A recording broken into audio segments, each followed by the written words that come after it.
Welcome to Retirement Talk, the show that gives you wealth strategies that actually work. Yes. And today we're going to talk about a fairly controversial topic in the financial world today. And the question is surrounding life insurance. And does that play a role during my retirement years or even in preparing for my retirement years? Has life insurance changed? And I think this is a great topic. I'm excited about just given the data, the points behind it, the facts around different types of life insurance options that are out there. Then you can decide for yourself, is this something that can be appropriate for you based on what your goals are? The reality is, not all things are good for people, not all things are bad. Some can be good for you, bad for me, vice versa. It's all about getting the facts, know the data, and make good decisions for yourself. So, as we all know, life insurance now is not just for young couples. Right. It's being used in retirement plans. And so what would be the benefit of somebody using life insurance in retirement planning? And I can tell you this, the whole landscape in life insurance and the way it's used has changed drastically in the last 10 years. Yeah, absolutely. And so one of the things that we recommend to people who are charitable and the opportunity is there in the right situation is to leverage their money by being able to give through a type of life insurance, maybe like a second to die, we call it. So my wife and I may have one of these, and so the death benefit doesn't pay out until the second person dies. So you actually get more death benefit than you normally would because it takes 2 lives to be done. So we put certain amount in over a said period of years, could be 15 years, 20 years, 30 years, literally as long as we live, put that money into this program, but then it pays out the death benefit when the second dies. But in a particular situation that I knew of a 55-year-old couple, they would put $30,000 a year into a program. So let's say that they lived for even 30 more years. So they put $900,000 into this, but the death benefit from day one was $2.2 million tax-free to whatever. It could have been half to their children and half to like their church or a university or some other charity they like. They could spread it out in different ways.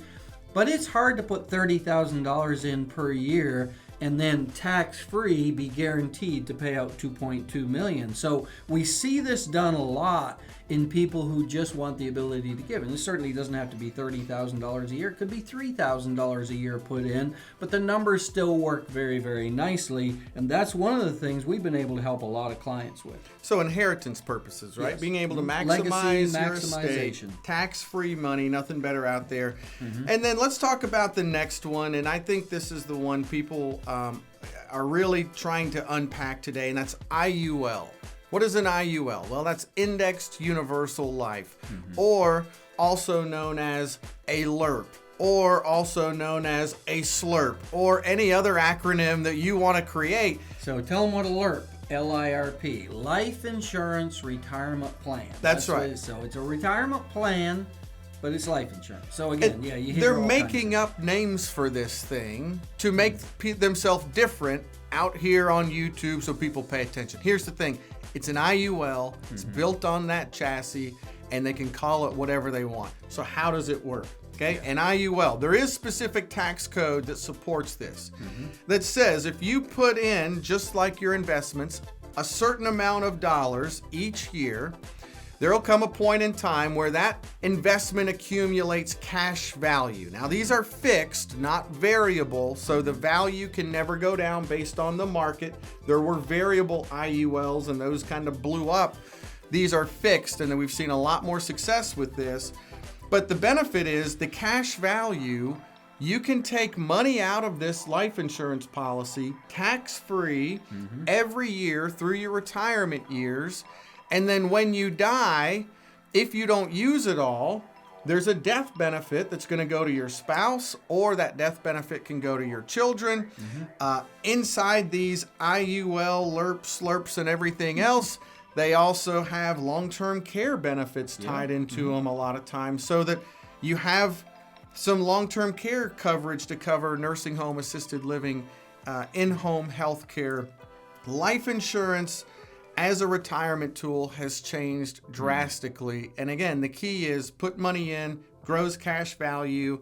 What I love about it for the right situation is the tax-free income that these can provide. Oh, yeah. And we see a lot of people doing them. And so, again, get the information that you need to see if it's something viable for you, but it very could well be. And there's other ways to use life insurance, and that is like, let's say that you own something that's going to be a big tax bite later on for the kids or somebody, then that life insurance could be used to pay those tax costs at the time. We could go on and on. There's all kinds of great benefits out there, but do your own research, look into that and so on to find out if it might be good for you.